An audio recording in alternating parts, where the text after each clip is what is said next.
2 years ago, I went with my tutors and friends on a kind of family trip to Merida, Yucatan, and a few days later to Cancun, Quintana Roo. I was excited because it was my first time traveling by plane. After landing in Merida, we meet a man who took us from the airport to the hostel where we will be staying for 3 days. He spoke Spanish in a very different way than I did, and I thought it was funny. After we arrived, we were attended by the receptionist of the hostel, who also spoke in a very different way from me. It took me about 2 hours to realize that the Spanish is spoken differently in that place, and I knew that Mexico, being a very big country, should have a very big range of accents. Only I had never heard someone speak differently than me.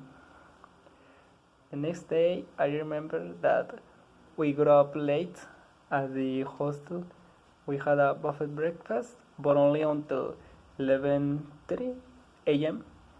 At 1 p.m., we took a tour bus that traveled all over the city of Merida. And when the tour was over, I could notice another particular thing about the people in Merida. Almost all of them are smiling hate, speak with a speak with a calmer accent, and wear a white to yellow shirt, which is called guayabera. Almost all the buildings in the city and even some streets looked old. The buildings were very wide and high, and the streets had the stones as pavement.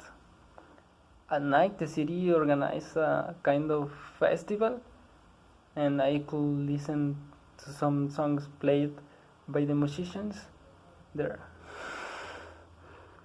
There were also dance performances. I remember that I was very sleepy that day, and it was only 10 o'clock, so I made a great effort to see the whole show. When the festival was over, we had some time to walk around the streets of the city, and we bought something called marquesita, which are like a hot cake heated with pressure, and you could add strawberry, Philadelphia, cheese, and chocolate.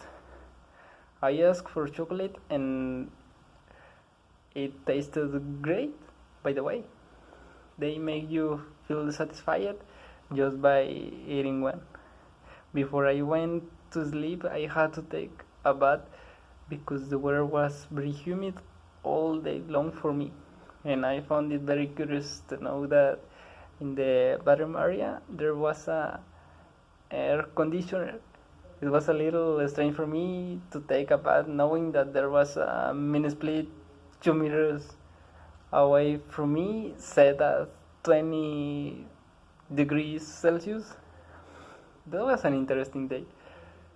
The next day we got up very early and went for a walk at 10 o'clock in the morning. I remember buying a small backpack that I still use in a store on the main street. Then we arrived at the market and stopped there for lunch. When I could see the menu, I ordered something they call socawil, which for me was a tamal, only bigger, and first it looked more preparate. And in the afternoon, we went to visit some places in Merida, such as a museum. At night, we didn't do much.